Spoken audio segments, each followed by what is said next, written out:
Imagine a nation suddenly announcing no more limits on missile range. From this moment forward, its rockets could reach anywhere on the planet. How would the world react? Fear, negotiation, or preparation for war? Stay tuned, because today we'll break down what really happens when a country decides to lift every boundary on its missile program. Hello everyone, welcome back to the channel. Today, we're diving deep into one of the most powerful moves any nation can make, removing restrictions on missile range. This isn't just about building longer range weapons, it's about sending a political message to the entire world. When a state publicly signals that it's no longer holding itself back, that decision reshapes global alliances, trade routes, and military planning overnight. Throughout history, major powers have imposed limits on themselves to avoid arms races. These self-restrictions act like invisible guardrails, balancing deterrence with diplomacy. But when those guardrails disappear, uncertainty rises. The question isn't only how far missiles can fly, it's how fast the balance of power can shift. In this video, we'll explore the science, strategy, and psychology behind such a move, from satellite tracking to international law, and from media narratives to national pride. By the end, you'll understand why removing missile range limits is not simply an engineering decision, but a geopolitical earthquake with consequences that reach every corner of the world. For decades, missile range limits have shaped global security. After World War II, superpowers raced to prove who could reach farther, from the early ballistic missiles of the 1950s to the intercontinental systems of the Cold War. Later, treaties like the Intermediate Range Nuclear Forces (INF) Agreement and the Missile Technology Control Regime (UMTCR) sought to prevent uncontrolled escalation. These deals encouraged restraint by capping the distance and payload capabilities of missiles shared or exported between nations. Yet, in modern times, technological advancements have blurred those boundaries. Nations can now develop solid fuel propulsion, advanced guidance, and mobile launch systems without openly violating treaties. As a result, some countries feel that keeping self-imposed limits weakens deterrence rather than strengthening peace. History shows that whenever one power expands its range, regional rivals respond. This cycle of action and reaction, known as the security dilemma, lies at the heart of global defense politics. Understanding that context is crucial. When a government hints at scrapping its range ceiling, it's not acting in isolation, it's responding to decades of precedent, pressure, and perception. The world remembers what happened. When the old limits disappeared, everyone else started testing boundaries too. Missile range isn't magic, it's physics. The distance a missile can travel depends on thrust, mass, fuel type, and payload weight. Engineers often describe it as a balance between energy and efficiency. Early rockets used liquid fuel, which required extensive preparation. Today's solid fuel missiles can launch in minutes, giving militaries rapid response capability. Range increases exponentially with better materials and lighter guidance systems. When nations remove range restrictions, scientists gain freedom to push those limits, experimenting with new engines, composite materials, and aerodynamic shapes. The result is not just longer range, but greater accuracy and survivability. However, this progress has a flip side. Longer range systems blur the line between conventional and nuclear roles, raising concerns about misinterpretation during crises. In global terms, range equals reach, and reach equals influence. The ability to project force thousands of kilometers away changes how other nations negotiate trade and plan their defenses. So when a government decides to remove its range ceiling, engineers celebrate innovation, but diplomats brace for turbulence. Because every extra kilometer of range adds not only capability, but also political consequence. That's why range is as much about perception as propulsion, a measure of confidence, ambition, and national identity. Why would any country choose to remove missile range limits? The answer lies in deterrence and symbolism. For leaders, announcing limitless range sends a message of strength. One can reach anyone, anywhere. It reassures domestic audiences and warns adversaries not to underestimate their resolve. Strategically, removing limits may also serve as leverage in negotiations. By demonstrating technological potential, nations create bargaining chips to trade for sanctions relief or security guarantees.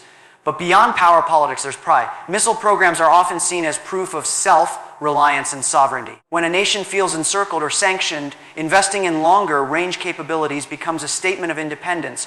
The irony is that while such moves aim to increase security, they often heighten suspicion and spark regional arms races. Neighboring states respond with new defenses, intelligence networks, or preemptive alliances. So lifting range limits might bring short-term pride but long-term pressure. In strategy circles, it's called deterrence by uncertainty, using unpredictability as a shield. For domestic politics, it's a way to rally national unity. For the rest of the world, it's a reminder that technology and tension often grow together, step by step, launch by launch. Whenever a country removes its missile range limits, the international community pays attention, fast. Within hours, major powers issue statements urging restraint. Global organizations like the UN, NATO, or the EU call for transparency. The reason is simple: missile range determines global reach. Once those limits vanish, even distant nations feel potentially within striking distance. For allies, the news might trigger reassurance missions, joint drills, new defense treaties, or intelligence sharing. For rivals, it often prompts rapid consultations and military readiness. Markets respond too. Defense stocks surge while energy and trade markets fluctuate, anticipating geopolitical tension. Media outlets around the world amplify both concern and curiosity, shaping public opinion across continents. But amid the noise, there's nuance. Some nations quietly admire the technical achievement, even if they publicly condemn it. Others use it as justification to modernize their own systems. This chain reaction reveals a deep truth about global security.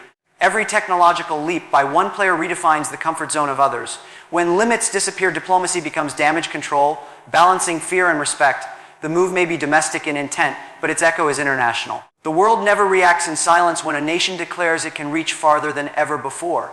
At the regional level, lifting missile range limits changes everything. Neighboring countries feel the immediate impact. Distance, once a shield, loses meaning.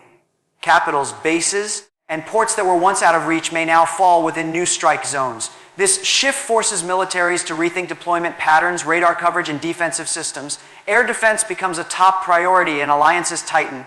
In regions already marked by tension, whether in the Middle East, South Asia, or East Asia, even the possibility of longer range capability can tip the balance. Regional powers might respond by expanding their own arsenals, investing in early warning satellites, or even exploring nuclear deterrence options. The term strategic depth takes on a new definition, not how far you can retreat, but how far your opponent can reach. At the same time, smaller states often turn to diplomacy and partnerships for protection, creating a network of dependencies that shape future conflicts and peace deals alike. Ultimately, range is about more than missiles, it's about confidence. When one nation grows bolder, others grow cautious. That tension defines regional geopolitics, where even scientific progress can ignite a chain reaction of strategic recalculations that no country can afford to ignore. Behind every missile lies an economy and a workforce. Removing range limits isn't only a military move, it's an industrial revolution.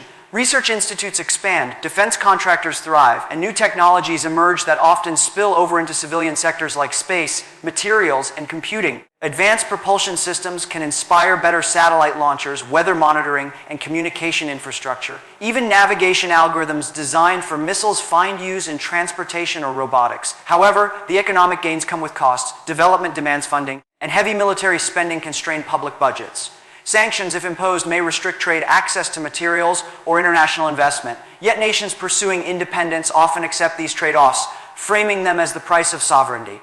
For scientists and engineers, it's an opportunity to push human ingenuity forward under pressure. History proves that military research often accelerates global innovation. Radar gave us GPS, and rocketry gave us space exploration. So while lifting range limits may cause diplomatic turbulence, it can simultaneously spark domestic technological pride. The challenge is to ensure that innovation serves peace as much as power.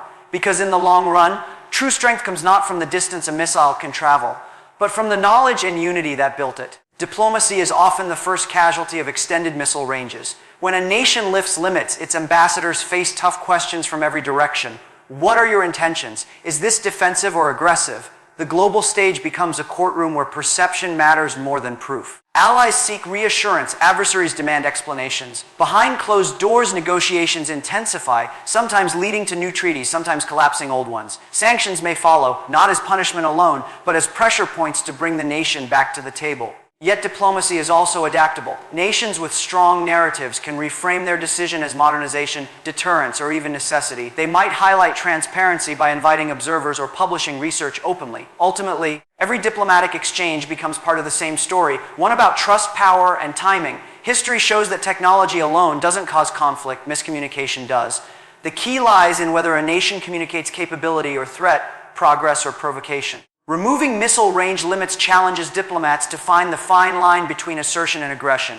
And the success of that balancing act often determines whether the move becomes a path to isolation or a surprising invitation to dialogue and respect. The media plays a massive role in shaping how the world sees such a move. Headlines flash words like "oh, limited range" or "new era of power," instantly influencing public opinion. In today's digital ecosystem, stories spread faster than missiles fly. Social media amplifies national pride on one side and fear on the other.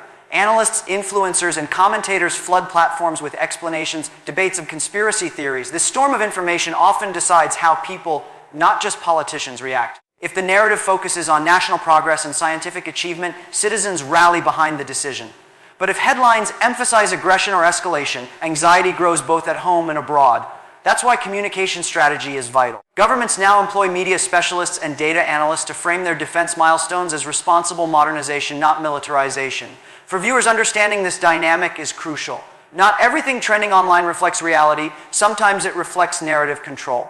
In the information age, perception is power, and whoever shapes the story shapes the outcome. Removing missile limits may be a technical act, but how it's told can determine whether it's seen as innovation or intimidation. That's why global security now depends as much on messaging as on missiles themselves.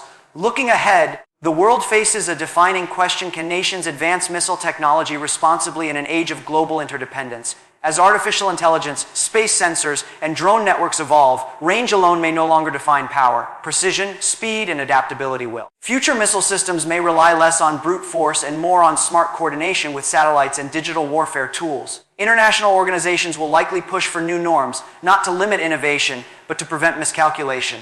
Transparency, verification, and open data could become the new range limits of the 21st century. At the same time, civilian industries will continue benefiting from defense-driven innovation, from space travel to clean propulsion. Ultimately, the story of removing missile range limits is about humanity's eternal balancing act between progress and peace. Technology gives us the power to protect or provoke, to unite or divide. The choice lies not in the machines we build, but in the intentions guiding them. If nations can pair strength with wisdom, the future may yet see deterrence without destruction, a world where limits aren't erased, but redefined for the betterment of all. If you found this breakdown useful, hit the like button and subscribe for more deep dives into global strategy and technology. Share this video to spark informed discussion, because understanding how power works is the first step toward a safer world.